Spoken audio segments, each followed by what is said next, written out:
Piping thread తో blouse threads ఈజీగా ఎలా లాక్కోవాలో ఒకసారి చూపిస్తానండి. ఇవి బ్లౌజ్ కే కాదు, లెహెంగాస్ కి వాటికి కూడా మనం థ్రెడ్స్ లాక్కోవచ్చు. 1.5 ఇంచ్ స్ట్రైట్ పీస్ తీసుకున్నాను. లెంత్ మనకి థ్రెడ్ ఎంత లెంత్ కావాలో అంత లెంత్ తీసుకున్నాను అనమాట. ఇప్పుడు మధ్యలో పైపింగ్ థ్రెడ్ పెట్టి నాట్ వేస్తున్నాను.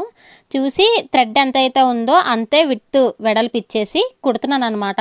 పైపింగ్ థ్రెడ్ పక్కన చాలా జాగ్రత్తగా కుట్టాలండి. పైపింగ్ థ్రెడ్ మీద మాత్రం కుట్టు పడకూడదు. దాని పక్కన చిన్న లూజ్ ఇచ్చి కుట్టుకున్నా సరే బాగుంటది. నాకు ఒక చిన్న డౌట్ అండి, మీరు ఎవరికైనా సరే ఆన్సర్ తెలిస్తే నాకు కామెంట్ చేయడం మాత్రం అస్సలు మిస్ అవ్వకండి. డౌట్ ఏంటంటే బ్లౌజ్ కి థ్రెడ్స్ వేస్తాం కదా, ఆ థ్రెడ్ క్లాత్ క్రాసే తీసుకోవాలని చాలా మంది కామెంట్ చేస్తున్నారు. అసలు క్రాస్ దేనికి తీస్తున్నారు ఒకసారి నాకు కామెంట్ చేయరా దయచేసి. నేను స్ట్రైట్ ఎందుకు తీస్తున్నానో కూడా నేను నెక్స్ట్ వీడియోలో ఎప్పుడైనా సరే చెప్తానండి. బ్యాక్ టు ద పాయింట్ అండి, మనం థ్రెడ్ పక్కన కుట్టేసిన తర్వాత ఆ పైపింగ్ థ్రెడ్ ని పట్టుకొని లాగితే మనకి కరెక్ట్ గా దిగేస్తుంది అనమాట. పైపింగ్ థ్రెడ్ ఎంత అయితే లావు ఉందో అంతే లావులో మనకి ఈ థ్రెడ్స్ అయితే వచ్చేస్తాయి. చాలా ఈజీగా థ్రెడ్స్ అయితే మనకి రెడీ అయిపోతాయండి. వీడియోలు ఇచ్చినట్టయితే మాత్రం లైక్ చేయడం అసలు మిస్ అవ్వద్దు. అలాగే మన ఛానల్లో కంటెంట్ నచ్చితే కనుక ఫాలో అవ్వండి.